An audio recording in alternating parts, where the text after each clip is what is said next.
É o Galo chegando aqui no Rádio Esportes da Itatiaia, com ele, Álvaro Damião. Bom dia, Álvaro. Bom dia, Romano. Um abraço para você, um abraço para os ouvintes do Rádio Esportes. O Atlético continua o trabalho dele de pré-temporada, vai seguindo a pré-temporada. Jogadores estão concentrados na cidade do Galo, fizeram um trabalho agora pela manhã e à tarde não será diferente, com exceção, claro, daqueles que estão em tratamento na fisioterapia. Casos do Arana, do Igor Rabelo e também do Allan Kardec. A concentração do Atlético vai até o dia 22, até a próxima quinta-feira. Depois, jogadores serão liberados no dia 23 e retornam no dia 2 de janeiro, após as festas de final de ano. E haverá esse recesso, para os jogadores curtirem a família. O retorno, o elenco se representando no dia 3 e o pensamento claro, o primeiro deles, a Copa Libertadores. Sobre a competição maior do futebol do nosso continente. O Atlético vai saber amanhã, meio-dia, acontece na sede da Conmebol o sorteio das fases preliminares da Copa Libertadores. O Atlético vai saber o seu adversário na competição, as datas já estão definidas. O Galo vai estrear na segunda fase da pré-Libertadores no dia 22 de fevereiro. O jogo é fora de casa, o Atlético tem um ranking superior a todos aqueles que vão participar da fase da preliminar da Copa Libertadores. Por isso o Atlético faz o primeiro jogo fora de casa e a partida de volta será no Mineirão no dia 1º de março. Esse primeiro jogo não é esperado um grande adversário, um adversário conhecido. Nós já até destacamos isso aqui na programação da Itatiaia. Mas para a segunda partida, porque o Atlético faz 2 jogos na fase preliminar. Como que acontece? O Atlético joga contra esse primeiro adversário, já está definido. Passando por esse primeiro adversário, ele tem uma segunda fase na fase preliminar e depois aí sim entra na fase de grupos da maior competição de futebol do nosso continente, Romano. Pois é, e é bom a gente lembrar o seguinte, são 3 fases da chamada pré-Libertadores, que na verdade já é a Libertadores, a Conmebol não chama com pré. Essa primeira rodada, por assim dizer, o Atlético não participa. O Atlético entra na segunda. Agora, ô Nath, a gente estava observando os times. Tem 3 nacional.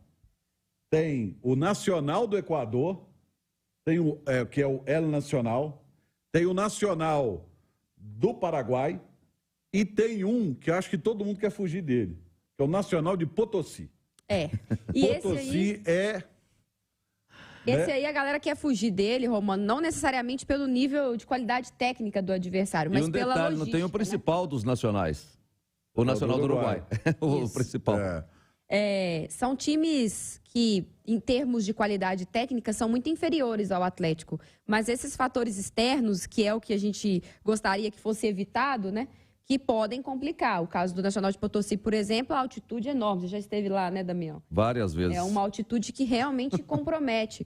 Tem um dos times que disputam a primeira fase, que podem, depois, se classificarem, ser adversário do Atlético, que é o Sport Huancayo. Também é um time que tem um estádio numa altitude mais de 3.200 metros de altitude, Então, são esses fatores que podem complicar a vida do Atlético, porque dentro de campo, em termos de qualidade dos elencos, o Atlético é muito superior. Mas para a logística ficar mais fácil, talvez algum clube do Chile, do próprio Uruguai, dependendo, os da Venezuela e da Bolívia costumam ser os mais complicados, em termos de altitude.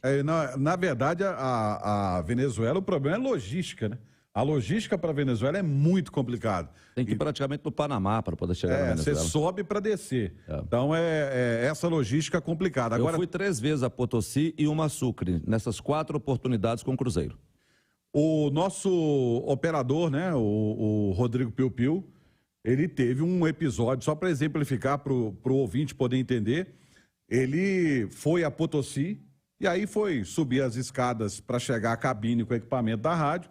Não sentiu nada. Quando ele chegou, a camisa dele estava ensanguentada, porque ele estava pondo sangue pelo nariz por conta da altitude. Quando desceu é que começou as dores de cabeça dele, saiu de Potosí e desceu para uma cidade a um nível... Sucre. Até Sucre, aí que ele sentiu o drama, para ter uma ideia de como é a altitude para quem não está acostumado. São as dificuldades que os clubes brasileiros enfrentam, disputando a Copa Libertadores. Mas o Atlético, claro, assim como os outros também, já estão preparados para isso, já sabem o que fazer caso pegue um clube como esse. Tem dificuldade maior, mas tem também o fato, Alexandre Simões e Natália Fiuza, de serem times, que tem pouca expressão. Eles jogam tudo na altitude, porque o futebol mesmo é praticamente nulo em relação aos adversários brasileiros. Sim, talvez o mais complicado aí na história, né? Por história, seja o El Nacional, né? O El Nacional do Equador já teve algumas participações interessantes em Copas Sul-Americanas e na própria Libertadores. Na caminhada mesmo do título do Cruzeiro, o El Nacional foi adversário do Cruzeiro nas oitavas de final. Ganhou de 1-0 em Quito, perdeu no Mineirão de 2-1 e foi eliminado nos pênaltis, né? Ali o Dida fez a diferença naquela Libertadores. E tem ainda a altitude. A de Quito não é igual a de Potosí ou igual a de La Paz, mas é uma altitude considerável, né? Mas independentemente de quem seja o adversário, de altitude ou de qualquer outra coisa, a gente percebe que o Atlético, até pelo ranqueamento dele na Conmebol, né? É disparado o melhor time desses que vão ter que disputar a fase preliminar da Libertadores, buscando uma vaga na fase de grupos. E por conta desse ranking, ele vai decidir em casa. Isso aí. Sempre. A verdade, só desculpa te interrompendo, Damião, a verdade é que o Atlético não faz parte do grupo desses times que estão disputando a pré-Libertadores, né?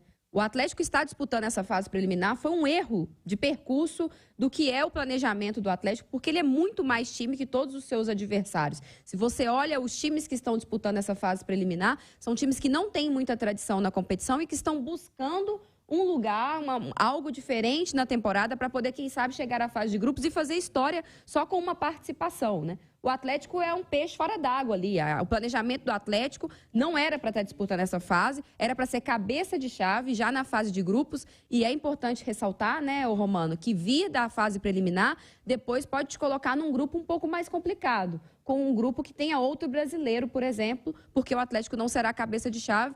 Então, acho que a questão... E o que prejudica, vamos dizer assim, o Atlético disputar uma pré-Libertadores? O fato da temporada começar antes, o fato de você correr, quem sabe, o risco de não chegar à fase de grupos, o que eu acho pouquíssimo provável, e depois o fato de que você pode cair num grupo já de cara que tenha outro brasileiro, que costumam ser os adversários mais complicados.